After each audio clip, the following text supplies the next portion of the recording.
Oke, selamat datang kembali di Paris Talk. Kali ini ketemu dengan Bro Arthur. Apa kabar, Bro? Sehat bro, Bu Aji. Apa kabar? Sehat. Gimana kondisi sekarang? Mantap, mantap. Tinggal 2 laga. Pastinya kan sekarang semua anak-anak juga udah capek kan, secara fisik, secara mental. Tapi gimana pun ini bagian dari kehidupan kita. Kita harus maksimal 2 laga terakhir dan semoga bisa dapat poin dan menyelesaikan liga dengan tren positif. Nih, Bro Arthur nih termasuk pemain yang paling rame. Iya. Pusing nggak sih? Pasti pernah dipusingkan, normal gitu. Sebagai manusia, sebagai pemain bola, ketika dapat hujatan atau hal-hal yang negatif ya pasti kita juga rasa sedih ya. Tapi bagi saya, gimana sikap kita untuk melawan hal-hal negatif ini gitu. Dan kita sebagai pemain bola profesional maupun profesional aja gitu, kita harus tetap semangat, tetap sikapi dengan kepala dingin. Dan itu wajar, dari sepak bola itu pasti, apalagi netizen Indonesia ya, kita pasti dapat hujatan atau maupun kritik dan itu kita harus terima. Itu bagian dari kerjaan kita dan kita malah harus jadi contoh gitu. Ketika ada hujatan atau kritik, gimana sih kita sikapannya? Harus, nggak bisa dong api lawan api, nggak bisa gitu. Jadi ya puji Tuhan sampai sekarang saya masih diberi ketenangan dan kecerdasan ya untuk menjawab kritik-kritik dan hujatan. Oke, itu tahan dulu. Gue nggak mau terlalu jauh ke sana. Kita ngomong tarik dulu jauh ke belakang. Ya. Histori dulu deh. Awalnya main bola tuh dari kecil emang suka bola. Maksud gue kecil tuh SD atau mungkin bahkan TK, SMP. Emang suka bola. Suka bola dalam artian main bola, nonton bola, atau orang tua ngeliatin bola. Awal suka bola gimana sih? Awal suka dulu, jadi itu saya itu dulu main basket duluan. Saya lebih suka main basket pas SD. Di sekolah. Di sekolah. School gitu lah. Yes, saya lebih suka main basket. Tapi saya ingat kapan itu saya pindah sekolah dan nggak bisa main basket soalnya gymnya nggak ada, lagi direnovasi atau apa gitu. Nah, saya lihat rekan-rekan main sepak bola. Jadi saya coba mencicipi sepak bola dan semenjak itu dari sana saya main sepak bola terus gitu. Ini kelas berapa kira-kira? Lu gitu ya? Umur 8 mungkin, 2 SD gitu. Gede gitu? Apa futsal gede? Enggak, lapangan besar tapi kecil gitu loh, ngerti kan? Ya, mini soccer gitu. Nah, semenjak itu sepak bola itu jadi passion, jadi hobi saya yang ya. Tapi nonton bola gitu nggak? Nonton. Kalau saya mah Liverpool fans berat. Gerrard. Zamannya dulu ya Gerrard masih muncul. Nomor 8 terus nih. Nomor 8 dulu, Gerrard belum nomor 8 waktu itu 17. Iya, dulu mulai dengan Michael Owen, McAllister, masih zaman-zaman Litmanan masih ada. Zaman-zaman main itu gitu dan Liverpool berarti? Liverpool saya, Liverpool. Biasanya dulu. suka Liverpool nih old people, ini anak muda suka Liverpool. Fans banget, semenjak saya lihat, makanya dulu pemain favorit saya Michael Owen. Memang zaman tahun 98, 2000-an tuh gila sih. Yes, dan idaman saya itu justru saya mau jadi striker dan semenjak main striker nggak? selalu pas saya muda itu saya main striker terus. Bro, posisi jadi kadang-kadang backnya nggak? Nah, pas saya pindah ke Eropa dan tahun pertama di Spanyol, nah bakat saya emang kata pelatihnya di back. Kenapa? Dengan kecepatan, dengan kelebihan fisik dan lain-lain gitu. Kalau striker emang akhirnya nggak jadi gitu. Tapi kalau misalnya saya dari kecil main striker itu posisi favorit saya sebenarnya. Okay. Sekolah waktu SD main-main bola, terus masuk ke SSB atau akademi gitu? ASA sempat. Nah, ASA itu dulu itu di ASA siapa? Ruji kayaknya pernah di ASA. Hanif kayaknya ASA juga. Pernah, Hanif kayaknya pernah. Hanif tapi seangkatan saya di ASA itu kamu Syamsir Alam. Nah, ini seangkatan di ASA, tapi belum nggak main bareng soalnya Syamsirnya akhirnya ke Asiop atau apa gitu kan. Jadi SSB saya di PAS Indonesia itu ASA dulu terus habis itu pindah luar negeri. Luar negeri ini SMP, SMA? Kira-kira? SMA. Langsung yang di Spanyol itu? Di Inggris dulu. Di Inggris dulu, di UK itu sambil ngambil sekolah juga. Habis itu sempat main bagus di sana gitu. Ada agent satu yang bawa saya ke Spanyol. Di sana trial dengan beberapa tim akhirnya ke Spanyol gitu. Di UK ini akademi? Akademi, dulu di Akademi MU. Manchester United? Nggak sakit hati tapi, kan sukanya Liverpool. Ya namanya kalau MU mau, walaupun fans Liverpool kita terima aja nggak masuk. Gak ada arti fans. Dan Michael Owen kan waktu itu ke MU. Pas lagi di MU? Pas lagi di MU. Langsung ke Malaysia ini, ke Malaga, Espanyol dulu? Espanyol dulu, terus abis itu ke Malaga. Yang dirasain di sana gimana sih? Kan gak banyak orang kita yang bisa main di sana. Ya sepak bola di sana gimana sih? Sangat menghiburkan ya. Buat saya itu momen mungkin terbaik dalam hidup saya juga di sana. Kenapa? Pelajaran apa yang diambil di sini? Di sana mungkin lebih ke jadi orang mandiri, lebih tahan banting. Soalnya di sana kan mental dan juga mungkin bahasa sangat berbeda. Itu yang satu hal yang kita harus. Lu bisa bahasa Spanyol ya? Bisa sekarang udah bisa udah. Jadi udah bisa sekarang, tapi mungkin waktu itu belum bisa berarti kan? Belum bisa Tekanan dan sih berarti. tekanan apalagi di sepak bola Spanyol itu kan sangat taktis. Jadi saya harus benar-benar mengerti pelatih maunya gimana gitu. Benar. Ya akhirnya mungkin di hidup pribadi ya, di negara luar makanan berbeda, cuaca berbeda.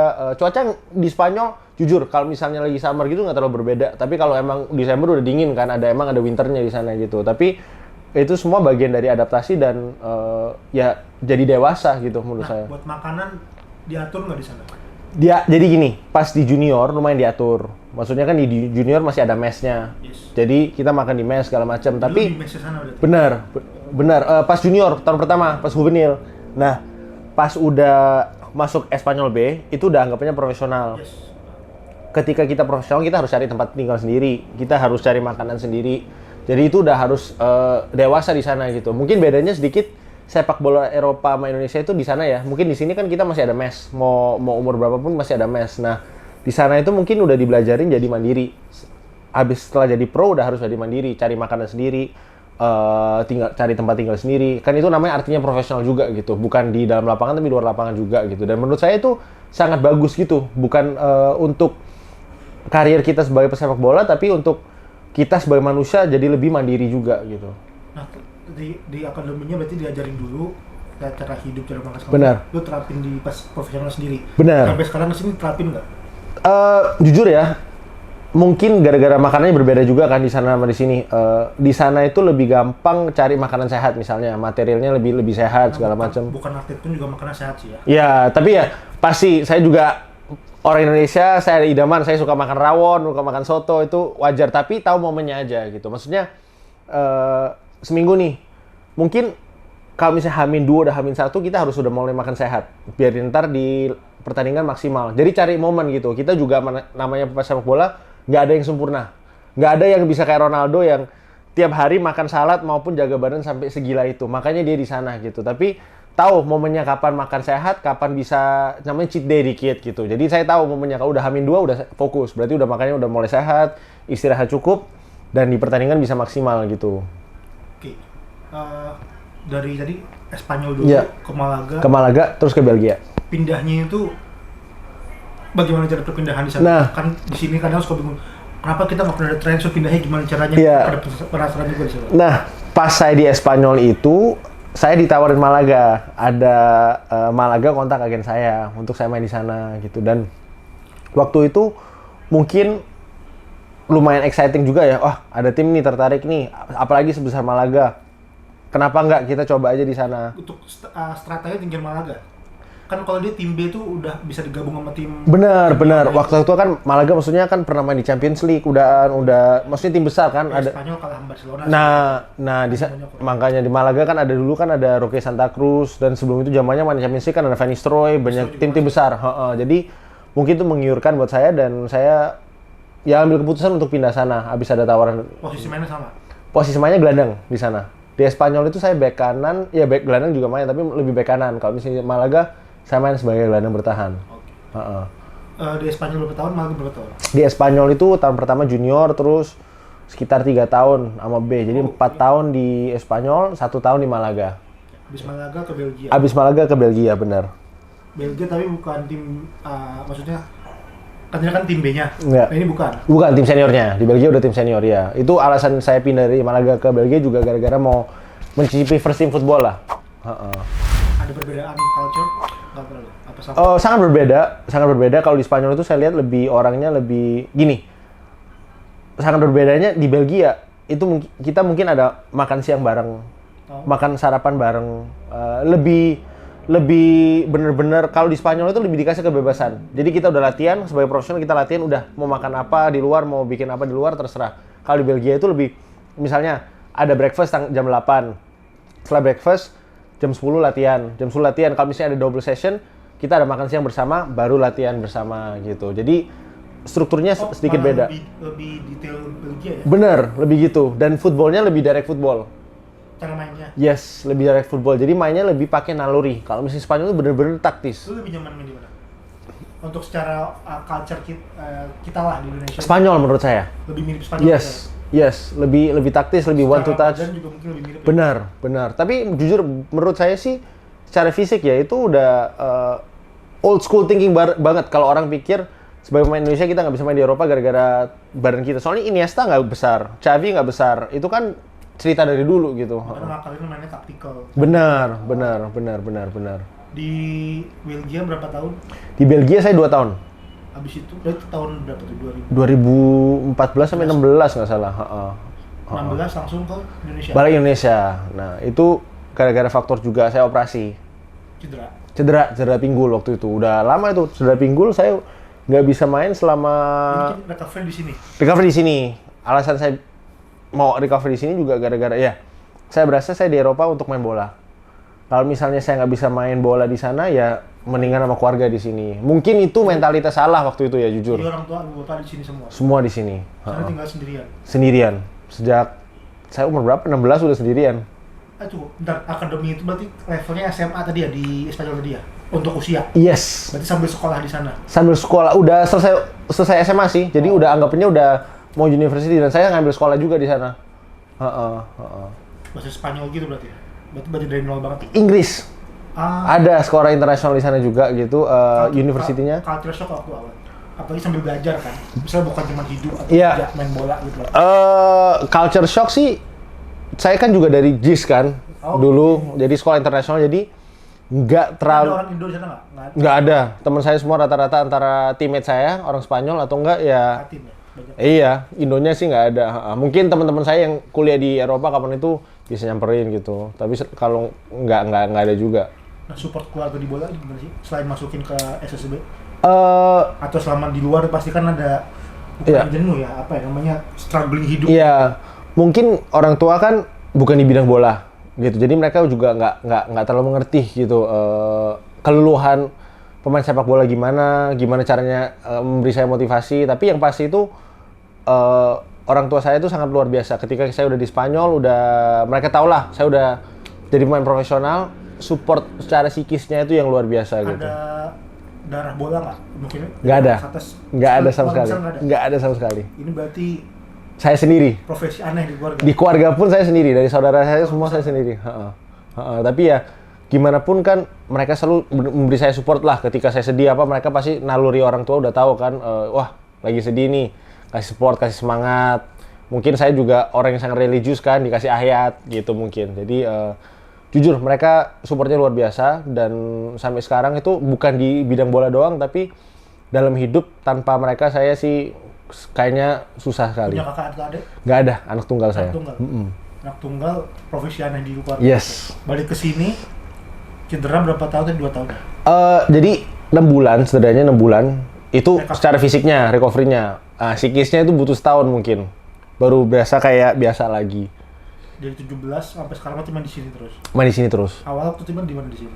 Di sini saya pertama di Persija. 2017 Persija dulu. Itu ya setelah, jadi saya itu udah latihan sama Persija semenjak Torabika ya, TSC. TSC kan, tapi 16 ya? Benar, 16 ya berarti ya. Nah, TSC saya udah sama Persija, tapi saya belum bisa main, cuma latihan doang untuk memulihkan cedera. Musim selanjutnya yang Liga 1 baru mulai lagi, itu saya di Persija. Terus putaran keduanya ke Borneo. Oh, benar. Persija, Borneo, habis itu? Persija, Borneo, Persebaya, Borneo, Persebaya, Lampung sempat, terus Persik. Badak Lampung? Sorry ya, Sleman, Persik, iya. Badak juga ya, berarti pindah. Oh iya, saya udah kemana-mana, udah merantau. Kota mana yang paling enak buat main bola? Saya sih, ya saya orang Jakarta kan, jadi saya paling nyaman di Jakarta pasti. Itu rumah sendiri, keluarga semua di sana, jadi Jakarta saya paling seneng sih, jujur. Dan Jakmania buat saya itu luar biasa. Kenapa? Mereka semua supporter lah Indonesia itu. Kadang-kadang nggak gampang, kadang-kadang keras, tapi menurut saya Jakmania itu lebih banyak support dari yang hujat. Itu yang bikin mereka spesial buat saya. Cuman klub yang dilihat tadi sih sebenarnya klub yang punya banyak supporter semua, Persija, Persebaya, Kediri, Sleman, tadi apa lagi itu, Borneo main, semua punya support. Benar. ya plus minusnya tetap ada lah ya. Semua ada plus minus pasti. Semakin banyak fans dari militan berarti hujatan juga semakin tinggi ya. Benar. Pernah mengalami masa di titik mana untuk terhadap gimana sih gini? Maksud gue gini. Ini kan lagi berkaitan erat juga dengan komen-komen lah. Iya. Gue nggak tahu netizen atau supporter lah ya siapapun, karena pasti berlindung di balik akun anonim. Benar. Pemain kita banyak yang punya kasus hal serupa. Iya. Bahkan ada yang ya kalau suka gue bilang kasarnya kalau bawa kebun binatang kadang pemain tuh suka bodo amat lah. Yeah. Kalau cuma digituin doang kan. Kalau bilang main lu jelek bego itu kadang nggak peduli lah. Gitu. Yeah. Cuman kadang ada yang sudah masalah pelecehan, bawa keluar yang nggak ada hubungan dengan performan ya. Performan. Terus juga rasis bagi teman-teman kita yang memang sering dirasiskan gitu loh. Yang kadang responnya bukan dengan yang pemain pun responnya nggak pakai otak lagi, udah pakai emosi karena udah bawa keluarga, bawa rasis gitu. Benar. Dan itu kejadian sekarang kan di era sekarang. Yes, setuju. Menurut tuh gimana kayak gitu? Menurut saya pertama, kalau mau mengkritik tentang performa di dalam lapangan masih wajar. Kita harus terima, kita harus ya sebagai pemain sepak bola kita banyak menonton. Jadi kita harus terima dan kita harus ya jangan ambil hati tapi mungkin introspeksi diri juga gitu. Ketika udah mengenai keluarga atau nggak keluar komentar-komentar kasar dengan kasarnya omongan yang kotor maupun menghujat keluarga, pasangan, rasis, itu udah di luar batasan. Itu nggak manusiawi menurut saya. Itu tapi gimana pun sebagai pemain sepak bola kita juga harus kasih contoh sebagai public figure. Kita nggak bisa melawan api dengan api. Cara saya pribadi, saya diamkan, paling saya delete komennya maupun saya blok account-nya gitu. Soalnya menurut saya kalau ada orang yang sampai menghina sampai gitu nggak layak untuk lihat hidupan saya sama sekali gitu. Nah, tapi gimana pun mungkin semua pemain cara meresponnya sangat berbeda ya. Tapi kalau saya sih nggak mungkin saya balas atau jawab. Tapi kan sekarang kita tadi bahas kan yang Andri Tani ngambil aksi untuk secara hukum. Menurut saya itu sangat bagus. Dia juga jadi pionir dan menunjukkan kalau ya kalian sebagai netizen maupun supporter boleh kritik. Tapi kalau udah lewat batasnya, ada konsekuensi juga. Soalnya selama ini saya lihat banyak yang misalnya keluar-keluar di Instagram, di sosmed segala macam tanpa konsekuensi. Nah, ketika mereka nggak dikasih pelajaran, itu berlanjut dan itu nggak bagus. Dan saya respect dan salut banget dengan tindakan Andri Tani. Kenapa? Dia juga secara nggak langsung dia itu protect lingkungan circle pesepak bola di Indonesia gitu. Dan dengan ini kan pasti kan sekarang supporter dan netizen kalau misalnya mau mengkritik yang tidak wajar ya dan menghujat secara pribadi, itu mereka mikir dua kali. Loh, kalau saya ngelakuin ini saya bakal kena jalur hukum loh. Tapi kalau misalnya sekarang mereka dibiarkan aja, itu kan ya tambah oh ya udah saya nggak ada konsekuensi kok. Sama aja sekarang kalau orang mau dipenjara buat nyuri, kalau mereka pasti mikir dua kali dong kalau mau nyuri, soalnya kan bisa dipenjara. Tapi kalau nggak ada konsekuensinya, saya yakin banyak orang pasti mau nyuri gitu. Jadi apa yang Andri Tani lakukan itu saya respect, soalnya itu butuh juga kepribadian dan confidence yang luar biasa untuk melakukan itu dan tindakan yang top banget gitu. Tapi sekali lagi kita nggak bisa lawan api sama api menurut saya. Jadi kalau saya diamkan aja, saya blok, saya nggak mikirkan. Ini kan nggak cuma dua Arthur atau Andri, ngelihat pemain-pemain lain digituin juga, pemain yang masih muda lah, under 23 lah. Pernah dengar cerita mereka nggak atau dampak buat mereka yang nggak berani speak? Kalau dua Arthur udah punya sikap sendiri, cara gua nge-handle seperti ini. Yes. Andri tadi dengan mungkin beraninya, gua harus begini karena udah lewat batas. Tapi pernah dengar nggak pemain muda mungkin tidak sekuat kalian atau belum tahu bagaimana, pengalaman belum banyak, dihujatnya berlebihan, impact buat mereka sejauh apa sih yang sangat buruk. Dan saya udah bicara dengan beberapa ya pemain muda ya, saya nggak usah nyebut namanya, yang dihujat atau apa. Mereka jadi kadang-kadang juga kita nggak bisa nyalakan mereka, bukan nggak kuat mental nggak apa gitu. Kita semua manusia. Kita jadi pesepak bola bukan kita berarti kita robot ya, kita bisa terima semua gitu. Kita juga manusia. Kalau misalnya siapapun nih dihujat, pasti kan merasa sedih. Maupun saya sampai sekarang, maupun saya berasa mental saya cukup kuat, pasti kalau ketika baca hujatan apa, nggak mungkin dong saya senang gitu. Pasti kan ada rasa sedihnya. Tapi menyikapinya saya sekarang udah lebih dewasa gitu. Kasian pemain muda ini kalau dihujat. Makanya menurut saya kata supporter itu untuk support, Yes. bukan menghujat.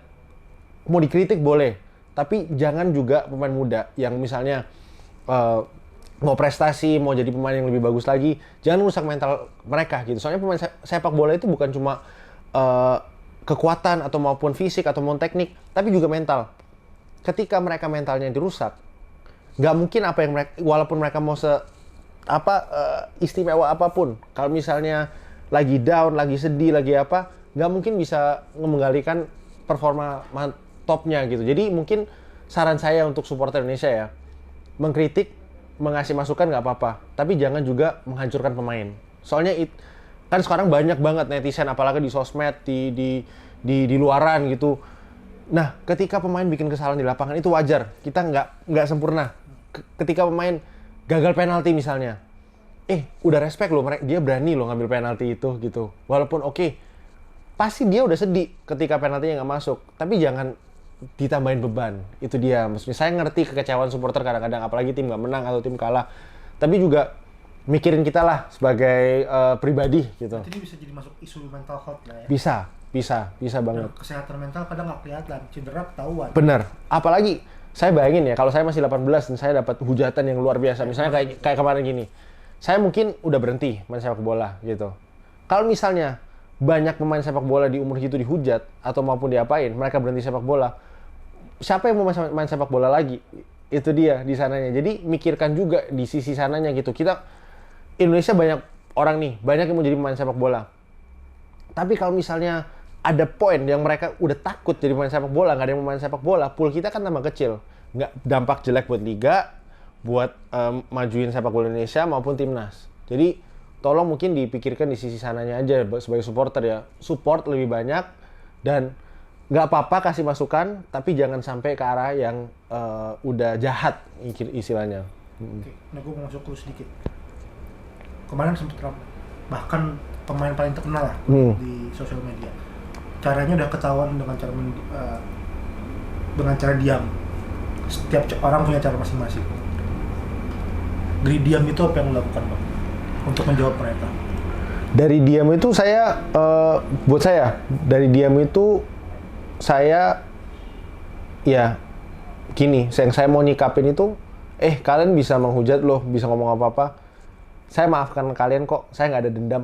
Kalau saya respon kan berarti saya dendam sama mereka. Nah, buat saya apa yang saya harus lakukan? Kenapa saya diam? Saya lebih milih fokus di lapangan, memperbaiki diri saya sendiri, maupun membantu klub jadi lebih bagus lagi, daripada memikirkan tenaga saya maupun lebih ke tenaga saya mau pakai untuk lebih memperbaiki diri sendiri dan klub, bukan untuk menjawab haters. Nah, itu makanya saya diam. Itu kan juga tenaga untuk membalas mereka satu-satu. Jadi lo ngambil pelajaran juga dari sini. Ngambil pelajaran pasti. Mental saya lebih kuat sekarang. Wajar kan gitu. Tapi ya gimana pun kayak saya bilang, mau kuat mental saya gimana pun, ketika ada yang hujat itu pasti ada rasa sedih. Jadi saya sempat itu, saya berapa bulan ngapain sosmed, udah nggak usah mikirin. Saya cuma fokus diri sendiri di lapangan dan klub udah. Ada dari lingkungan sekitar ikut betul membantu, entah keluarga, entah sahabat-sahabat. Oh pasti luar biasa, itu peran yang luar biasa. Pertama, support system saya itu luar biasa. Saya juga sangat berterima kasih ya untuk mempunyai support system yang luar biasa. Soalnya tanpa mereka juga saya nggak mungkin bisa sekuat mental ini atau melewatin hal-hal atau badai yang luar biasa ngerinya mungkin ya. Termasuk, gue nggak bisa bilang titik paling rendah ya. Tekanan terbesar nggak atau pernah mengalami yang sebelumnya selama berkarir? Pasti di Sleman. Buat saya pasti Sleman itu, soalnya udah kenapa pasti Sleman itu saya udah sangat frustasi. Soalnya apa sih kita cari sebagai supporter sepak bola? Kemenangan, ya kan? Kemenangan maupun prestasi. Kalau udah di luar sana, saya bingung. Nah itu saya nggak bisa melakukan apapun. Yang bisa saya memberi atau memaksimalkan adalah menunjukkan prestasi buat klub dan prestasi pribadi. Itu yang saya bisa. Kalau udah di luar sana, itu bukan jangkauan saya.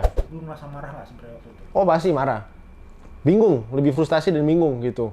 Maunya gimana? Maaf ya, tapi Sleman selama itu prestasi menurut saya cukup bagus. Menpora juara 3. Sebelum saya pindah klub ke Persik Kediri 10 besar. Tapi masih ada yang frustasi gitu, masih ada yang nggak happy. Sebagai supporter kan saya berasa pasti lah kalau misalnya prestasi nggak diterima, nggak disyukurin, maunya apa?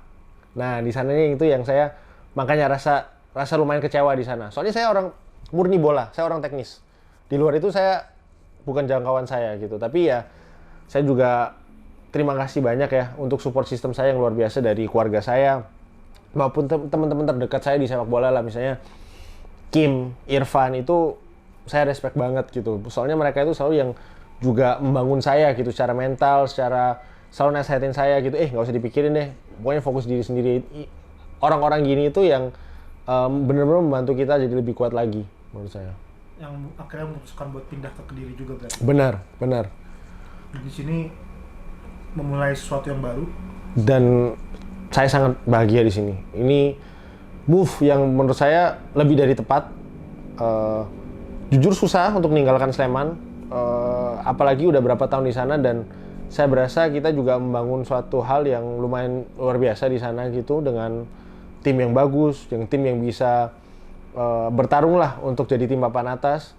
Jadi berat untuk meninggalkan Sleman, tapi kalau saya lihat hari ini itu keputusan yang sangat tepat dan saya sangat bahagia di Kediri. Soalnya selama ini saya nggak pernah mengalami kekeluargaan yang sangat luar biasa di dalam tim, maupun dengan pemain, official, maupun masyarakat Kediri yang sangat welcoming, yang sangat menurut saya pasti masih ada kritikan, tapi kritikan mereka itu untuk membangun tim.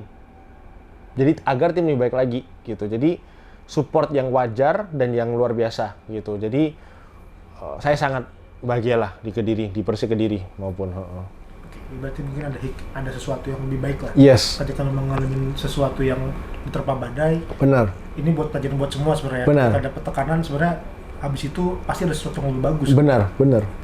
Oke, ini terakhir gue bahas di luar sedikit bola tentang Jawa Dulu Bangun di lihat di Instagram punya semacam athlete management. Yes. Sama Yayasan. Iya. Itu apa sih di sana? Menurut saya gini. Yayasan dulu deh. Itu tentang apa? Apa yang dilakukan di sana?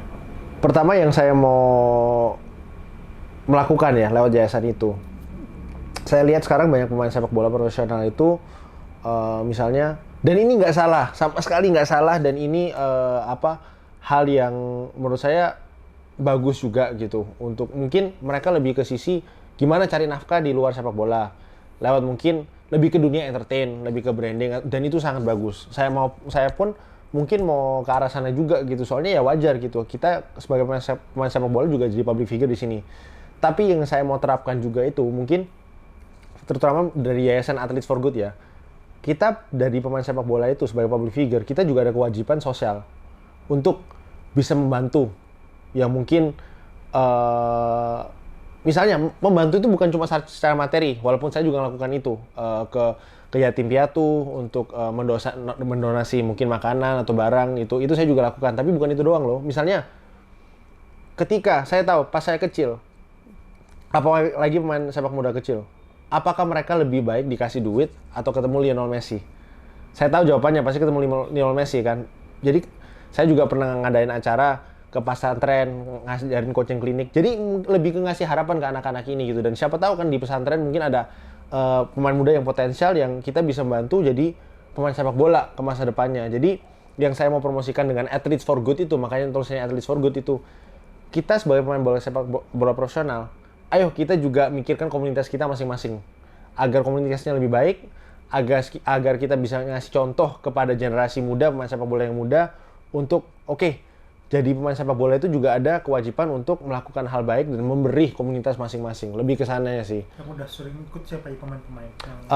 Jadi Hamka saya pernah interview gitu. Hamka juga dia sering sharing gitu. Dengan sharing itu kan, dengan pengalaman seorang Cap Hamka itu kan sangat bermanfaat untuk pemain-pemain muda juga gitu. Untuk tahulah pengalaman dia gimana, cara dia jadi pemain hebat gimana. Itu kan suatu hal yang bukan memberi materi tapi memberi ceritanya yang luar biasa. Itu menurut saya juga giving back gitu. Irfan juga udah pernah saya wawancarain, Kim Kurniawan. Jadi dan nggak usah atlet sepak bola doang. misalnya saya pernah wawancara Aukarin gitu, apa urusannya dengan bola? Tapi kan itu juga satu hal yang jadi orang sukses tuh gimana sih? Dan mungkin yang penontonnya bisa lihat, oke, ginilah caranya gitu. Jadi mereka bisa ngambil ilmu juga. Ya. Benar di sana. Oke, yang tentang atlet manajemen apa Garuda Sport? Garuda Sports Management. Nah, itu juga saya lihat gini, kita sebagai pemain sepak bola di Indonesia itu, fokusnya cuma misalnya gini, ada beberapa agen lah, gitu, ada agen, transfer antar klub atau segala macam. Tapi kita juga harus tahu, jadi pemain sepak bola Indonesia itu kita juga harus bisa menghasilkan di luar lapangan loh. Jadi sebagai brand, mungkin dari endorsement, mungkin dari branding di social media, dan lain-lain. Dan menurut saya itu, misalnya di luar negeri, itu udah advance tuh, ada IMG, ada CA Sport, itu kan bukan satu orang, tapi satu company. Soalnya, kita perlu orang yang bisa bantu kita cari sponsor misalnya, nge-brand kita, dan juga teknisnya mencari klub. Apakah ini bisa satu orang? Soalnya kan semua orang beda-beda kualitasnya. Nah, yang di GSM, yang menurut saya mau beda dari yang lain itu, kita beri fasilitas untuk memberikan pemain ini maksimal buat dia secara teknis maupun branding di luar lapangan. Dan kedepannya lagi, itu kita harus juga gini, maaf kalau misalnya kita di luar negeri, ketika kita udah di usia muda, pasti ada orang finance yang datang ke klub untuk membicarakan gimana kita caranya mengatur duit kita. Soalnya kita harus realistik juga gitu, sebagai pemain sepak bola ataupun atlet, nggak bisa selamanya kita main ini. Ketika kita lebih tua, pasti kan lebih berat untuk tubuhnya main sepak bola gitu. Nah, kita udah harus, tapi kan kita bisa mencari nafkah dari sini sampai umur sekian misalnya, setelahnya kan kita harus juga, ya maksudnya ada saving, ada financial plan. Kita kedepannya mau gimana sih dengan, menyediakan seorang konsultan. Benar, lebih ke sananya gitu. Jadi saya nggak mau dengar kasus-kasus atau yang menyedihkan, misalnya abis main sepak bola di Liga 1 terus akhirnya nggak jadi apa-apa gitu misalnya. Jadi mungkin untuk mengedukasi dan membantu pemain-pemain kita untuk lebih maju lagi dan juga ada future planning yang lebih safe gitu sih. Ini yang buat bukan cuma pemain bola doang kayaknya ya. Bukan, ada berapa atlet gitu. Mungkin kita jangan mikirin sepak bola doang, soalnya itu sangat niche menurut saya. Soalnya atlet Indonesia sangat banyak gitu, dan kita harus juga respect dan lihat value mereka secara olahragawan semua gitu. Ada juga misalnya di basket ada Prastawa, ada Emilia yang atletik. Jadi Fajar yang main badminton gitu. Jadi lebih ke sananya kalau GSM itu. Jadi kita mau beda jadi individual agen tapi lebih ke perusahaan. Ini mau nge-guide banyak atlet lagi pasti? Iya, pasti dong. Pastinya iya. Di luar bola juga berarti? Di luar bola iya, pasti. Sekarang udah berapa talentnya? Nomornya nggak tahu, tapi udah berapa ya di bola. Ada kan, ada si Risna di Persik, Kim Kurniawan, Irfan Jaya, ada Emilia, ada Fajar, ada Prastawa, ada Brave, ada Brave Persija, ada Ridwan sekarang di Persik. Itu striker luar biasa buat saya. Itu cerita lagi lah. Kita lokal semua berarti? Lokal. Fitra, baru ada Fitra Ridwan. Ya, fokusnya di lokal gitu. Soalnya menurut saya itu ya kita coba bantu sesama negarawan aja dulu gitu. Dan kedepannya mungkin kalau ada asing, ya kenapa enggak kan gitu. Jadi ya segituan sih sekarang. Kalau umur lu berapa? 29. Punya rencana setelah pensiun? Sudah punya rencana setelah pensiun? Udah pastinya. Mungkin saya tetap di depan layar itu dalam artian pelatih, manajer, atau mau di belakang, atau di luar bola sekaligus? Pelatih berat. Kayaknya saya bukan talentanya jadi pelatih. Mungkin lebih ke masih di lingkungan sepak bola tapi mengurus ya sosialnya. Kayak gini-gini, jadi agensi maupun yayasan, lebih ke sosialnya, jadi filantropis. Itu impian saya gitu, habis setelah main sepak bola. Oke, the last question. Dari tadi pengalaman main di Eropa 5 tahun lebih lah ya, dihitung-hitung, dan udah belasan tahun main di lingkungan sepak bola profesional di Indonesia nih, yang lu lihat, terserah mau compare sama Belanda, sama UK, sama Spanyol, terserah. Apa sih trigger utama yang kita harus perbaikin sepak bola Indonesia, mau itu timnas ataupun secara nasional umumnya? Fasilitas, menurut saya. Ketika kita lebih banyak lapangan sepak bola maupun fasilitas untuk nge-gym maupun main sepak bola dan lain-lain, pasti kan lebih banyak anak arahnya ke sana. Kalau misalnya ke Paris nih misalnya, saya lihat di mana-mana itu pasti ada lapangan futsal. Di Spanyol di mana-mana pasti ada lapangan futsal maupun lapangan sepak bola. Kan berarti lebih banyak orang main gitu. Sama aja dengan badminton. Saya lihat pas semenjak saya kecil banyak anak-anak di jalanan main badminton. Nah, tapi di Indonesia itu saya rasa sekarang mungkin kekurangan lapangan sepak bola ya. Jadi dapat lapangan sepak bola maupun nyewa itu butuh biaya ataupun susah nyarinya. Jadi mungkin kita bisa mulai dengan fasilitas untuk lebih banyakkan lah lapangan bola maupun lapangan futsal untuk anak-anak bisa main. Berarti adalah kesempatan yang belum. Benar. Untuk talenta lihat sebenarnya sama. Luar biasa. Banyak pemain-pemain yang talentanya sangat luar biasa di sini. Saya nggak usah ngomong pemain muda doang lah. Kalau misalnya Marcelino, Egy, Witan, siapa yang nggak tahu?